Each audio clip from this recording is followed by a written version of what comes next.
ಆಯುರ್ವೇದ ಶಾಸ್ತ್ರದಲ್ಲಿ ಪ್ರತಿಯೊಂದು ದ್ರವ್ಯದ ಬಗ್ಗೆನೂ ಬಹಳ ಒಂದು ವಿಸ್ತಾರವಾದಂತಹ ವಿವರಣೆ ನೀಡಿದ್ದಾರೆ.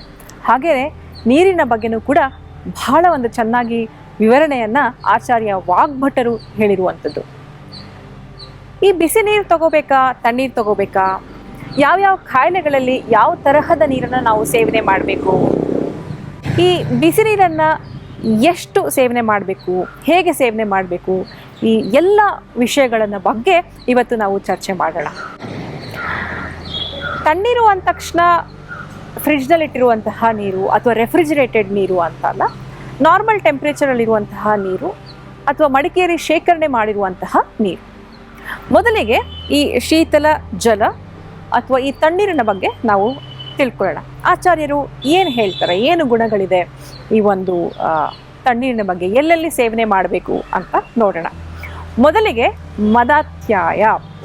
ಮದಾತ್ಯಾಯ ಅಂದರೆ ಹೆಚ್ಚಾಗಿ ಆಲ್ಕೋಹಾಲ್ ಯಾರು ಸೇವನೆ ಮಾಡ್ತಾರೋ ಅವರಲ್ಲಿ ತಲೆ ಸುತ್ತು ಬರುವಂಥದ್ದು, ಸುಸ್ತಾಗಿರುವಂಥದ್ದು, ಶರೀರ ಸ್ವಲ್ಪ ಇಂಬ್ಯಾಲೆನ್ಸ್ ಆಗಿರುವಂಥದ್ದು, ಇಂಥ ಒಂದು ಕಂಡೀಷನ್ಸ್ನಲ್ಲಿ ತಣ್ಣೀರು ಬಹಳ ಉಪಯುಕ್ತ. ಮದಾತ್ಯಾಯ ಆಯಿತು. ಇನ್ನು ಪಿತ್ತ ವಿಕಾರಗಳಲ್ಲಿ, ಪಿತ್ತ ವಿಕಾರ ಅಂತಂತಂದರೆ ಪಿತ್ತಜ ರೋಗಗಳೇನಿರುತ್ತೆ, ಲೈಕ್ ದೇಹ ಎಲ್ಲ ಒಂಥರ ಬಿಸಿಯಾಗಿರುವಂಥದ್ದು, ಉಷ್ಣತೆ ಜಾಸ್ತಿ ಇರುವಂಥದ್ದು, ಕಣ್ಣೆಲ್ಲ ಕೆಂಪಾಗಿರುವಂಥದ್ದು, ಉರಿ ದೇಹದಲ್ಲಿ ಹೆಚ್ಚಾಗಿರುವಂಥದ್ದು, ಇಂಥ ಒಂದು ಕಂಡೀಷನ್ಸಲ್ಲೂ ತಣ್ಣೀರು ಉಪಯುಕ್ತ. ಇದನ್ನು ವಿಷವಿಕಾರ ಅಂತಲೂ ಹೇಳುವಂಥದ್ದು. ವಿಷವಿಕಾರ ಅಂತಂದರೆ ನಮ್ಮ ದೇಹದಲ್ಲಿ ಏನಾದರೂ ಟಾಕ್ಸಿನ್ಸ್ ಇದ್ದರೆ ಒಂದು ರೀತಿಯಾದಂಥ ಫ್ಲಶ್ ಔಟ್ ಆಗಲಿಕ್ಕೆ ತಣ್ಣೀರು ಬಹಳ ಉಪಯುಕ್ತ. ಇವಿಷ್ಟು ಗುಣಗಳು ತಣ್ಣೀರಿನಲ್ಲಿ, ಗುಣಗಳು ಅನ್ನೋದಕ್ಕಿಂತ ಎಲ್ಲೆಲ್ಲಿ ಬಳಸಬಹುದು ಈ ತಣ್ಣೀರನ್ನು ಅಂತ ನಾನು ಹೇಳ್ತಾ ಹೋದೆ. ಇನ್ನು ಬಿಸಿ ನೀರಿನ ಬಗ್ಗೆ ಆಚಾರ್ಯ ವಾಗ್ಭಟರು ಏನು ಹೇಳ್ತಾರೆ, ಇದು ದೀಪನಂ ಅಂತ ಹೇಳುವಂಥದ್ದು. ದೀಪನ ಅಂದರೆ ಅಗ್ನಿ ದೀಪನ ಮಾಡುವಂಥದ್ದು, ನಮ್ಮ ಜಾಠರಾಗ್ನಿಯನ್ನು ಹೆಚ್ಚು ಮಾಡುವಂಥದ್ದು. ಜಾಠರಾಗ್ನಿ ಹೆಚ್ಚಾದರೆ ನಮಗೆ ಪಚನ ಕ್ರಿಯೆಗೆ ಬಹಳ ಸುಲಭ.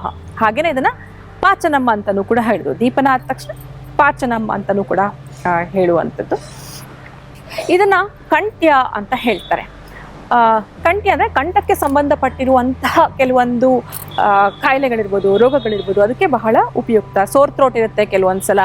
ಮತ್ತು ಹೆಚ್ಚಾಗಿ ಯಾರು ಮಾತಾಡ್ತಾರೆ, ಪ್ರೊಫೆಷ್ನಲಿ ಯಾರು ಲೈಕ್ ಟೀಚರ್ಸ್ ಇರ್ಬೋದು, ಸಿಂಗರ್ಸ್ ಇರ್ಬೋದು, ಇಂಥವರಲ್ಲಿ ಮಧ್ಯೆ ಸ್ವಲ್ಪ ಬಿಸಿನೀರು ತಗೊಳ್ತಾ ಹೋದರೆ ಅವ್ರಿಗೂ ಕೂಡ ಇದು ಬಹಳ ಒಂದು ಉಪಯುಕ್ತ. ಆದ್ಮಾನ, ಹೊಟ್ಟೆ ಉಬ್ರ ಇರುತ್ತೆ, ಕೆಲವೊಂದ್ಸಲ ಆಹಾರ ಜೀರ್ಣ ಆಗಿರೋದಿಲ್ಲ, ಹಾಗಾಗಿ ಗ್ಯಾಸ್ ಫಾರ್ಮ್ ಆಗಿಬಿಟ್ಟಿರುತ್ತೆ, ಅಂಥದ್ರಲ್ಲೂ ಇದನ್ನು ಬಳಸ್ಬೋದು. ಹಿಕ್ಕಾವಿಕಾರಗಳಲ್ಲೂ ಬಿಕ್ಕಳಿಕೆ ಪದೇ ಬರ್ತಾ ಇರುತ್ತೆ, ಇದನ್ನು ತೊಗೊಂಡ್ರೆ ಬಿಕ್ಕಳಿಕೆ ಕೂಡ ಶಮನ ಆಗುತ್ತೆ. ನವಜ್ವರೆ ಅಂತ ಹೇಳ್ತಾರೆ. ನವಜ್ವರ ಆಗತಾನೆ ಬಂದಂತಹ ಒಂದು ಹೊಸ ಜ್ವರ ಏನಿರುತ್ತೆ ಅದರಲ್ಲೂ ಭಾಳ ಉಪಯುಕ್ತ.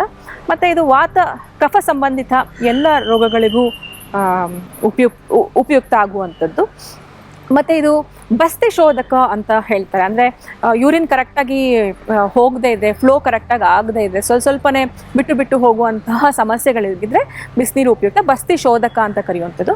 ಪಂಚಕರ್ಮ ಚಿಕಿತ್ಸೆಗಳಲ್ಲಿ ಪಂಚಕರ್ಮ ಚಿಕಿತ್ಸೆ ಆದಮೇಲೆ ಒಂದೊಂದ್ಸಲ ಏನಾಗುತ್ತೆ, ಸುಸ್ತಾಗ್ಬಿಟ್ಟಿರುತ್ತೆ ಆ ಚಿಕಿತ್ಸೆಯಿಂದ. ಈ ಬಿಸಿನೀರು ಸೇವನೆ ಮಾಡೋದ್ರಿಂದ ಇದು ಶಕ್ತಿವರ್ಧಕವಾಗೂ ಕೂಡ ಕೆಲಸ ಮಾಡುವುದು. ಇವಿಷ್ಟು ಒಂದು ಬಿಸಿ ನೀರಿನ ಒಂದು ಕಾರ್ಯ ನಾವು ತಿಳ್ಕೊಂಡ್ವಿ. ಈ ಬಿಸಿ ನೀರನ್ನು ಹೇಗೆ ಸೇವನೆ ಮಾಡಬೇಕು, ಆಚಾರ್ಯರು ಏನು ಹೇಳ್ತಾರೆ, ಬಿಸಿ ನೀರನ್ನು ಹೇಗೆ ನಾವು ಬಿಸಿ ಮಾಡಬೇಕು, ಇದು ಕೂಡ 4 ಪ್ರಕಾರಗಳಾಗಿ ಇರುವಂಥದ್ದು. ಮೊದಲನೇದಾಗಿ ಅಷ್ಟಮಾಂಶ ಶೇಷ ಅಂತ ಕರೀತಾರೆ. ಅಷ್ಟಮಾಂಶ ಶೇಷ ಅಂದರೆ ಫಾರ್ ಎಕ್ಸಾಂಪಲ್ 2 ಲೀಟರ್ ನೀರನ್ನು ತಾವು ಬಿಸಿ ಮಾಡಿದ್ರೆ ಅದು 250 ml ಆಗಬೇಕು. ಇದನ್ನು ಅಷ್ಟಮಾಂಶ ಶೇಷ.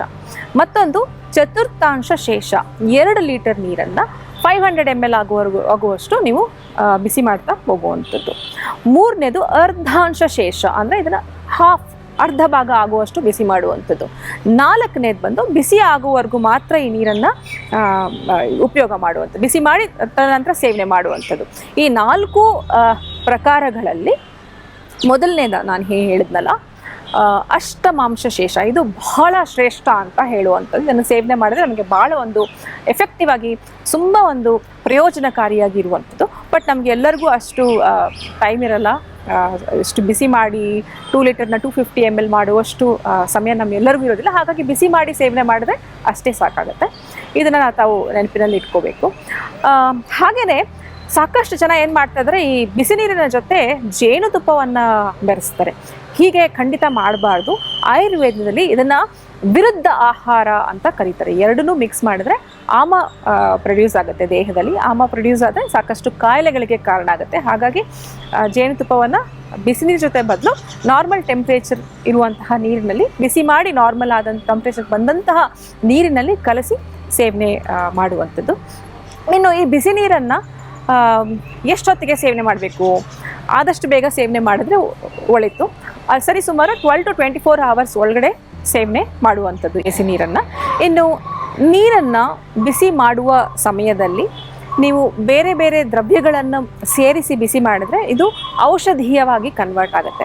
ಇದು ನಿಮ್ಮ ಕಾಯಿಲೆಗಳಿಗೆ ಅನುಗುಣವಾಗಿ ಅಥವಾ ಪ್ರತಿಯೊಂದು ಆ ಒಂದು ಅವಸ್ಥೆಗೆ ಅನುಗುಣವಾಗಿ ಯಾವ ದ್ರವ್ಯಗಳನ್ನು ಬೇಕೋ ಆ ದ್ರವ್ಯಗಳನ್ನು ಬಿಸಿ ನೀರಲ್ಲಿ ಹಾಕಿ ಸೇವನೆ ಮಾಡುವಂಥದ್ದು. ಫಾರ್ ಎಕ್ಸಾಂಪಲ್, ಕೆಮ್ಮು ನೆಗಡಿ ಇದ್ದಂಥ ಸಮಯದಲ್ಲಿ ನೀವು ಬಿಸಿ ನೀರಿಗೆ ಕಾಳುಮೆಣಸು, ದಾಲ್ಚಿನ್ನಿ ಈ ಥರದ್ದೆಲ್ಲ ಹಾಕಿ ಬಿಸಿ ಮಾಡಿ ಸೇವನೆ ಮಾಡುವಂಥದ್ದು ಅದು ಔಷಧೀಯವಾಗಿ ಕನ್ವರ್ಟ್ ಆಗೋಯ್ತು. ಇನ್ನು ಮಂಡಿ ನೋವುಗಳಿದ್ರೆ, ಜಾಯಿಂಟ್ ಪೇನ್ಸ್ ಇದ್ದರೆ ಬಿಸಿ ನೀರಿಗೆ ಮೆಂತ್ಯ ಕಾಳನ್ನು ಹಾಕಿ ಬಿಸಿ ಮಾಡಿ ಸೇವನೆ ಮಾಡೋದ್ರಿಂದ ನಿಮಗೆ ಮಂಡಿ ನೋವು ಕೂಡ ಕಡಿಮೆ ಆಗುತ್ತೆ. ನೋಡಿದ್ರಲ್ಲ ವೀಕ್ಷಕರೇ, ಈ ರೀತಿಯಾಗಿ ಬಿಸಿ ನೀರಿನ ಪ್ರಕಾರಗಳನ್ನು ನಾವು ತಿಳ್ಕೊತಾ ಹೋದ್ವಿ. ಅದೇ ರೀತಿಯಾಗಿ ತಣ್ಣೀರಿನಲ್ಲಿ ಎಲ್ಲೆಲ್ಲಿ ಉಪಯೋಗ ಮಾಡ್ಕೋಬೇಕು, ಪಿತ್ತ ವಿಕಾರಗಳಲ್ಲಿ ಮದಾತ್ಯಾಯ, ಸುಸ್ತು, ಬಾಯಾರಿಕೆ ಈ ಥರ ಒಂದು ಇದರಲ್ಲಿ ತಣ್ಣೀರನ್ನು ಸೇವನೆ ಮಾಡುವಂಥದ್ದು. ಬಿಸಿ ನೀರನ್ನು ಹೇಗೆ ಅಂದರೆ ದೀಪನ ಪಾಚನಕ್ಕಿರ್ಬೋದು, ಕಂಠ್ಯ ಈ ಥರ ಎಲ್ಲ ಒಂದು ಆದ್ಮಾನ ಹೊಟ್ಟೆಗೆ ಸಂಬಂಧಪಟ್ಟಿರುವಂತಹ ಒಂದು ಕಾಯಿಲೆಗಳಿಗೆ ಬಿಸಿ ನೀರನ್ನು ಸೇವನೆ ಮಾಡ್ಬೋದು. ನೀವು ಹಿತಮಿತವಾಗಿ ನಿಮಗೆ ಎಷ್ಟು ಬಾಯಾರಿಕೆ ಆಗುತ್ತೋ ಅಷ್ಟು ಮಾತ್ರ ನೀರನ್ನು ಸೇವನೆ ಮಾಡುವಂಥದ್ದು. ನಾ ಹೇಳಿದಾಗೆ ವಿರುದ್ಧ ಆಹಾರದ ಬಗ್ಗೆನೂ ಹೇಳಿದೆ, ಅದನ್ನು ಗಮನದಲ್ಲಿ ಇಟ್ಕೊಂಡು ನೀರನ್ನು ಸರಿಯಾಗಿ ಸೇವನೆ ಮಾಡ್ತೀರಾ ಅಂತ ನಾನು ಭಾವಿಸ್ತೀನಿ ವೀಕ್ಷಕರೇ. ಹಾಗಿದ್ರೆ ಮುಂದಿನ ಸಂಚಿಕೆಯಲ್ಲಿ ಮತ್ತೊಂದು ವಿಷಯದ ಬಗ್ಗೆ ನಾವು ಮಾತಾಡೋಣ. ನಮಸ್ಕಾರ.